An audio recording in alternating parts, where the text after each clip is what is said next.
Hello, dear ones. This is Bevan. I'm grateful to all of you who are tuning in from the Global Cooperative. And I wanted to just do maybe a series of short videos to be released every Monday, just some things to think about to start your week. Now, I realize that Monday is not the start of the week for everyone. So you can watch it and include it on whatever day is your beginning of the week. And it kind of brings us to this idea of the cycles, right, of new beginnings. So every week when we get back into the workplace, when we get back into our regular routine after having some downtime, and hopefully you're taking downtime on a regular basis, a daily basis, as opposed to just once a week. But when we come into that new beginning, like there's this period of time as we come up to that space that we're anticipating what that will be. Maybe we're going through all the things that we need to get accomplished this following week or this following month. And what's really curious about right now is, like, as we come into the end of 2019 and enter into 2020, you see all this stuff about, well, we're closing out an entire decade. There's a completion of this cycle, and now we're going into a new decade. And so sometimes that could feel a little overwhelming to think about, wow, I'm contemplating, 10 years in the past and 10 years in the future, and here I am standing in this in-between space. So as we go through that in-between space, what my mentor calls the liminal space, where there's, we're just not quite in the past, but we're not quite in the future, and neither one of those things are shown up, which ironically I think happens like all the time. That's sort of what the present is, right?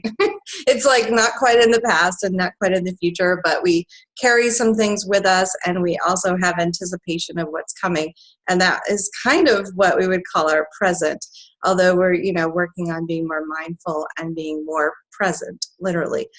But as you think about these new beginnings, as you think about setting your mind and your heart out in advance and kind of setting intentions for what it is that you want to accomplish, who you want to be, any transformations that you want to make, I would just be really curious to know what's showing up for you around that.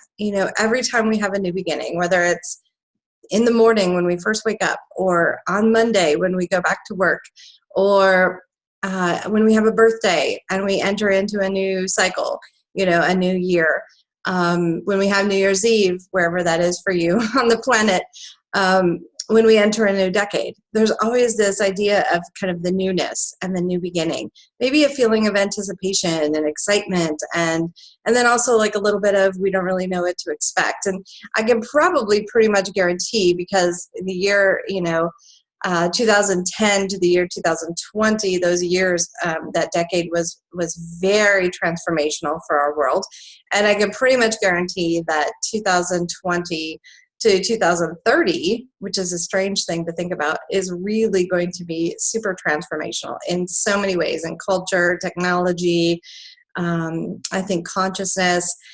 And so as you sit in this liminal space between the decade we just finished and the decade we're going into, what's coming up for you? I'd love to just read your comments below, connect, and let me know what that looks like, what that liminal space looks like, what you're anticipating in that new beginning, what maybe you're laying down that you don't need anymore from the past decade or the past year or the past month or the past day. Like, it doesn't really matter. And what it is you want to pick up and you want to carry forward. Just tell me a little bit more about that. And I look forward to connecting with you more in the cooperative and making more of these kind of short, interesting videos to continue to deepen our engagement and our relationship inside the community. Have a wonderful December, and I look forward to seeing you soon. Bye-bye.